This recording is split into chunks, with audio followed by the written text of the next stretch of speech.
Hello guys, welcome to the new episode of my channel. আজকের ভিডিওটা খুবই short হবে একটা ভিডিও, কারণ আমি একটা কাজের মধ্যে আছে, তার মাঝখানে এই ভিডিওটা বানাচ্ছি। তো আজকের ভিডিওতে মেনলি কালকে যে দুটো সিনেমা রিলিজ হয়েছে, বিগ বাজেটের প্যান ইন্ডিয়ান মুভি, একটা হচ্ছে হিন্দি সিনেমা সার্ফিরা, আর একটা হচ্ছে তামিল ল্যাঙ্গুয়েজ মুভি ইন্ডিয়ান 2, যেটা হিন্দিতে ডাবিং হয়েছে হিন্দুস্তানের 2 হিসাবে। তো এই দুটো সিনেমার প্রথম দিনের বক্স অফিস কেমন হলো সেই নিয়ে কথা বলবো। তো ফার্স্ট অফ অল বলে রাখি যে আমি দুটো সিনেমার একটা সিনেমা এখন পর্যন্ত দেখিনি। ইচ্ছা আছে সার্ফিরাটা দেখার, কারণ আমি সরিয়াপট্টু নিজে দেখিনি, তো সার্ফিরাটা দেখার একটা ইচ্ছা আছে আমার।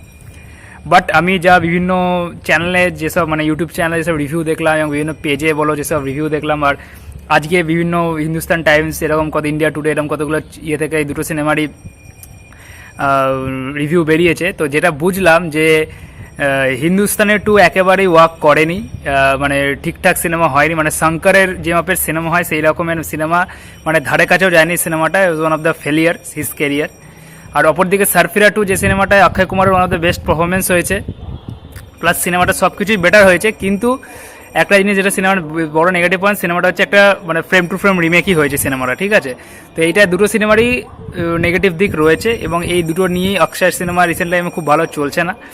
এই দুটো নিয়ে প্রথম দিনে এই দুটো সিনেমা কাজ করেছে, দুটো সিনেমা কিরকম কি বিজনেস করলো সেটাই আজকে বলবো তোমাদের সাথে। তো ফার্স্ট যদি ইন্ডিয়ান 2 এর কথা বলি, ইন্ডিয়ান 2 প্রথম দিন ইন্ডিয়া থেকে বক্স অফিস কালেকশন করে নিয়ার অ্যাবাউট 28 করোড়।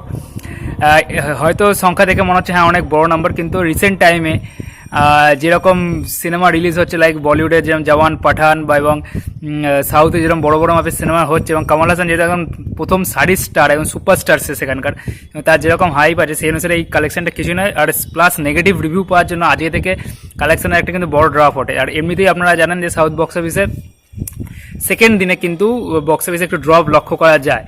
তো এবার দেখা যাক কতটা কি তুলতে পারে এই সিনেমাটা নিজের দ্বিতীয় এবং তৃতীয় দিনে। এবং হিন্দি বেল্টের যদি কালেকশন বলি, হিন্দি বেল্টের কালেকশন খুবই কম হিন্দি বেল্টের কালেকশন মিনিমাম 7 করোড়ের কাছাকাছি। এবং যেহেতু নেগেটিভ রিভিউ পেয়েছে, আশা করি আজকে থেকে কালেকশন আরও ড্রপ খেয়ে যাবে। আর যদি আমি বলি যে অপরদিকে সার্ফিরার কথা, সার্ফিরা কিন্তু নিজের প্রথম দিনে যেরকমটা আমরা ভেবেছিলাম যে খুবই একটা মানে ডিসেস্টার্স বক্স অফিস করবে, তো সেই দিক থেকে দেখতে গেলে প্রথম দিনে বক্স অফিস কালেকশন করেছে ওই নিয়ার অ্যাবাউট 2.5 কোটি টাকা, 2.5 কোটি ক্রস করেনি, নিয়ার অ্যাবাউট 2.5 কোটি টাকার বক্স অফিস কালেকশন করেছে। কিন্তু যেহেতু পজিটিভ রিভিউ পাচ্ছে এবং মানে আরবান অডিয়েন্সের মধ্যে অনেকেই সরিয়াপট্টু দেখেনি, তো দেখা যাক কি সেকেন্ড দিনে কিরকম কি বক্স অফিস উন্নতি করতে পারে। ওভারঅল কিন্তু দুটো সিনেমার কম্পারিজন করি তাহলে সার্ফিরা কিন্তু অনেকটা এগিয়ে আছে বলে আমার পার্সোনালি মনে হয়। তো দেখা যাক কি হয়। আর এই ভিডিওতে এইটুকুনি, দেখাবার পরে ভিডিওতে। Thank you.